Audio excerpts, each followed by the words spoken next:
ஓம் சாந்தி 16/9/2019 சாக்கார முரளி. இன்று பாபா கூறுகிறார், இனிமையான குழந்தைகளே, தன்னுடைய பேட்டரி சார்ஜ் செய்வதற்கான சிந்தனை செய்யுங்கள். பிறருடைய சிந்தனையில் தன்னுடைய நேரத்தை வீணாக்காதீர்கள். ஞானத்தை நன்கு அரைக்கத்தான் போதை ஏறும். கேள்வி: ஞானம் ஒரு வினாடிக்குரிய விஷயமாக இருந்த போதிலும் தந்தை இவ்வளவு விளக்கமாக புரிய வைப்பதற்கான அல்லது இவ்வளோ நேரம் கொடுப்பதற்கான அவசியம் என்ன? பதில்: ஏனென்றால் ஞானம் கொடுத்த பிறகு குழந்தைகளுக்குள் மாற்றம் வந்திருக்கிறதா இல்லையா என்றும் கூட தந்தை பார்க்கிறார். மேலும் மாறுவதற்காக ஞானம் கொடுத்து கொண்டே இருக்கிறார். விதை மற்றும் மரத்தின் ஞானம் கொடுக்கிறார். இதன் காரணமாக அவரை ஞானக்கடல் என்று சொல்லப்படுகிறது.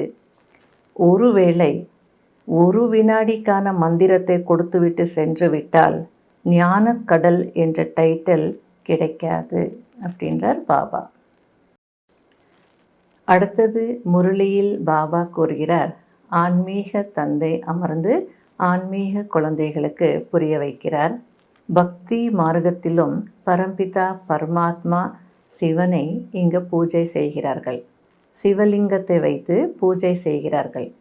பூஜை இங்கு செய்கிறார்கள் என்றால் அவர் வந்துவிட்டு போயிருக்கிறார். ஆகையால் தான் அந்த நினைவு சின்னத்தை உருவாக்கி பூஜை செய்கிறார்கள். மற்றபடி சிவபாபா பரந்தாமத்தில் வசிக்கக்கூடியவர். கோவில்களுக்கு சென்று வணங்குகிறார்கள். பால், பழம், தண்ணீரால் அபிஷேகம் செய்கிறார்கள். அதாவது அந்த ஜட உருவ சிலைகளுக்கு பூஜை செய்கிறார்கள் அல்லது பக்தி செய்கிறார்கள். இப்பொழுது உங்களுக்கு தெரியும், அவர் சைத்தன்யமானவர், உயிரோட்டம் நிறைந்தவர், அவர் பரந்தாமத்தில் வசிக்கக்கூடியவர் என்று. இங்கே இருப்பதோ அந்த சிவனுடைய அடியாள சின்னம்தான். அவர் இருப்பது பரந்தாமத்தில். அதேபோல் தேவதைகளையும் பூஜை செய்கிறார்கள். அதாவது தேவதையினுடைய ஜட சிலைகளுக்கு பூஜை செய்கிறார்கள். உயிருள்ள தேவதைகளுக்கு கிடையாது. ஆகையால் பாபா கேட்கிறார், உயிரோடு இருந்த தேவதைகள் எங்கு சென்று விட்டார்கள்? இது யாருக்கும் தெரியாது, புரிந்து கொள்ளவும் மாட்டார்கள். அந்த தேவதைகள் கண்டிப்பாக மறுபிறவி எடுத்து கீழே தான் வந்திருப்பார்கள். இந்த ஞானம் இப்பொழுது உங்களுக்கு கிடைத்து கொண்டிருக்கிறது. அந்த தேவதைகள் பற்றிய, அந்த தேவாத்மாக்கள் பற்றிய ஞானம் உங்களுக்கு தெரியும். அந்த பூஜைக்குரிய தேவதைகள் மறுபிறவி எடுத்து கீழே இறங்கி வரும் பொழுது அதே ஆத்மாதான். ஆத்மாவின் பெயர் மாறாது, ஆனால் ஷரீரத்தினுடைய பெயர், உருவம் எல்லாம் மாறிவிடுகிறது. அதே ஆத்மாதான் ஏதோ ஒரு ஷரீரத்தில் இருக்கிறது, ஆனால் மறுபிறவி கண்டிப்பாக எடுத்தே ஆகணும். இது போன்ற சிந்தனைகள் யாருக்கும் வராது. இப்பொழுது உங்களுக்கு தெரியும், டிராமா பிளான் படி மீண்டும் அந்த உயிரோட்டம் உள்ள தேவதைகள் வருவார்கள் என்று. அடுத்தது பாபா சொல்கிறார், ஏதாவது விஷயம் புரியவில்லை என்றால் அதை பற்றியே சிந்தித்து கொண்டிருக்க வேண்டிய அவசியம் இல்லை. அதை விட்டுவிட வேண்டும்.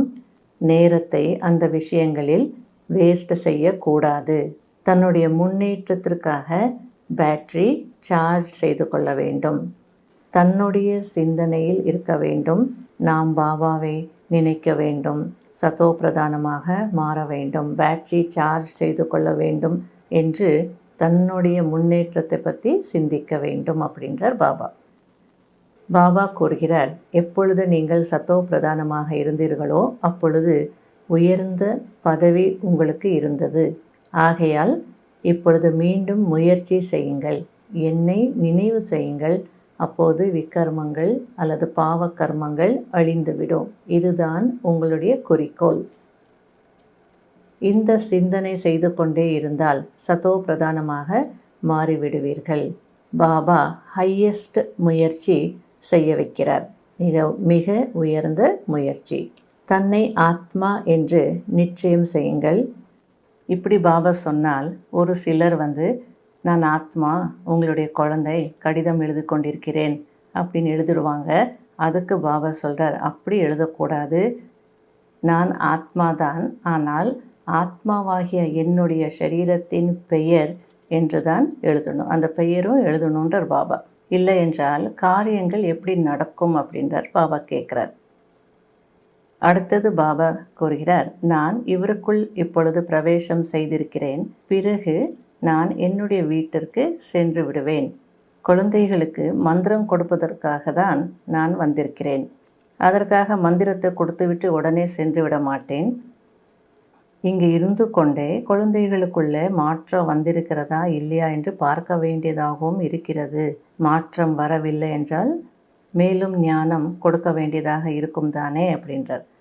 பாபா ஞாபகப்படுத்துகிறார், இனிமேலும் இனிமையான குழந்தைகளே, என்னை மட்டும் நினைவு செய்யுங்கள், அப்பொழுதுதான் பாவங்கள் அழிந்துவிடும். இப்பொழுது எப்படி நினைக்க வேண்டும்?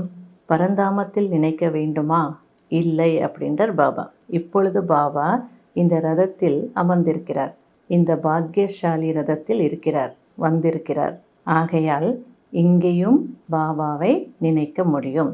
ஆகையால் இங்கேயே பாபாவை நினைக்கலாம். ஏனென்றால் பாபா இந்த ரதத்தில் அமர்ந்து ஸ்ரீமத் கொடுக்கிறார், ஞானம் கொடுக்கிறார், தன்னுடைய அறிமுகத்தையும் கொடுக்கிறார், நான் இங்கே இருக்கிறேன் என்று சொல்கிறார். ஆகையால் இங்கேயும் நினைக்கலாம்.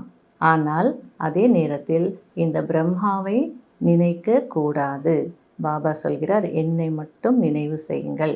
பிறகு பாபா புரிய வைக்கிறார், ஸ்வர்க்கத்திற்கு செல்வதற்கு முயற்சி செய்ய வேண்டும், அதற்கு நேரம் வர வேண்டும் அப்படின்றார். அதாவது பழைய உலகத்தினுடைய கடைசி, புதிய உலகத்தினுடைய ஆரம்பம், புருஷோத்தம சங்கம யுகம் வரும் பொழுதுதான் நமக்கு ஞானம் கிடைக்கும். அப்பொழுதுதான் முயற்சி செய்து தேவதைகளாக மாற முடியும். அடுத்தது பாபா சொல்கிறார், உங்களுக்கு இந்த விஷயமும் தெரியும், ஆத்மாக்களின் ஸ்டாக் நிராகார உலகத்தில் இருக்கும். பிறகு அங்கிருந்து ஆத்மா இங்கே வந்து சரீரத்தை தாரணை செய்து ஜீவாத்மாவாக மாறுகிறது. அனைத்து ஆத்மாக்களும் இங்கே வந்து ஜீவாத்மாக்களாக மாறணும். பிறகு வரிசை கிரமத்தில் திரும்பியும் போகணும். போகும்போது வரிசை கிரமத்தில் தான் போக முடியும். ஏனென்றால் இந்த உலகம் காலியாக இருக்காது. உலகத்தில் படைத்தல், காத்தல், அழித்தல் அப்படின்னு எழுதுவாங்க.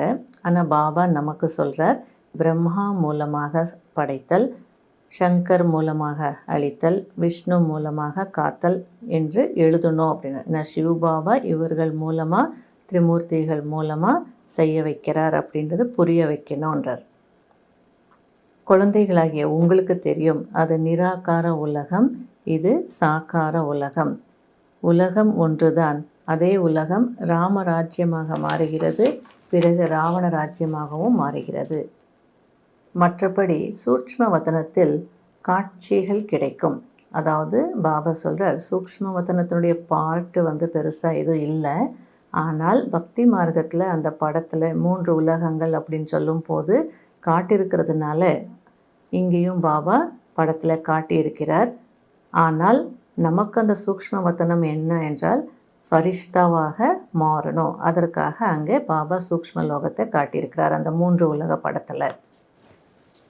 ஃபரிஷ்தா என்றாலே எலும்பு தசை இல்லாமல் இருக்கக்கூடியவர்கள். இப்போ அந்த முயற்சி செய்யணும் அப்படின்றதற்காக பாபா அங்கே காட்டியிருக்கிறார்.